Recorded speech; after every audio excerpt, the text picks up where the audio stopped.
Genesis chapter 50. Then Joseph fell on his father's face, and wept over him, and kissed him. Joseph commanded his servants, the physicians, to embalm his father. So the physicians embalmed Israel. Now 40 days were required for it, for such is the period required for embalming. And the Egyptians wept for him 70 days. When the days of mourning for him were past, Joseph spoke to the household of Pharaoh, saying, If now I have found favor in your sight, please speak to Pharaoh, saying, My father made me swear, saying, Behold, I am about to die. In my grave which I dug for myself in the land of Canaan, there you shall bury me. Now, therefore, please let me go up and bury my father. Then I will return. Pharaoh said, Go up and bury your father, as he made you swear.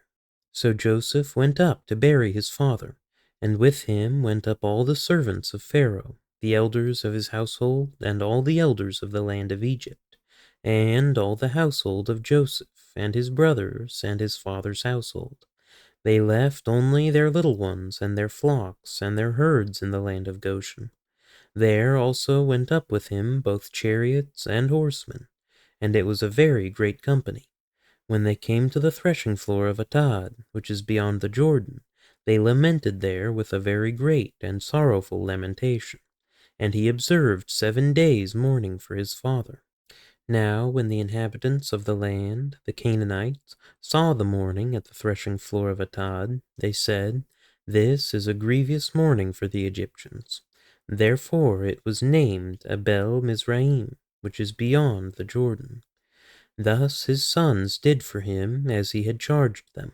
For his sons carried him to the land of Canaan, and buried him in the cave of the field of Machpelah before Mamre, which Abraham had bought along with the field for a burial site from Ephron the Hittite. After he had buried his father, Joseph returned to Egypt, he and his brothers, and all who had gone up with him to bury his father.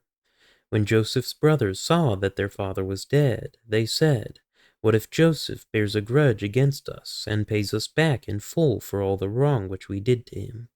So they sent a message to Joseph, saying, Your father charged before he died, saying, Thus you shall say to Joseph, Please forgive, I beg you, the transgression of your brothers and their sin, for they did you wrong. And now please forgive the transgression of the servants of the God of your father. And Joseph wept when they spoke to him. Then his brothers also came and fell down before him, and said, Behold, we are your servants. But Joseph said to them, Do not be afraid, for am I in God's place? As for you, you meant evil against me, but God meant it for good, in order to bring about this present result, to preserve many people alive. So therefore, do not be afraid. I will provide for you and your little ones. So he comforted them and spoke kindly to them. Now Joseph stayed in Egypt, he and his father's household, and Joseph lived 110 years. Joseph saw the third generation of Ephraim's sons. Also the sons of Machir, the son of Manasseh, were born on Joseph's knees.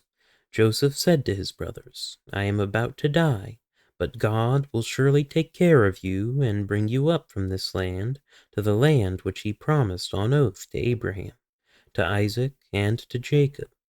Then Joseph made the sons of Israel swear, saying, God will surely take care of you, and you shall carry my bones up from here.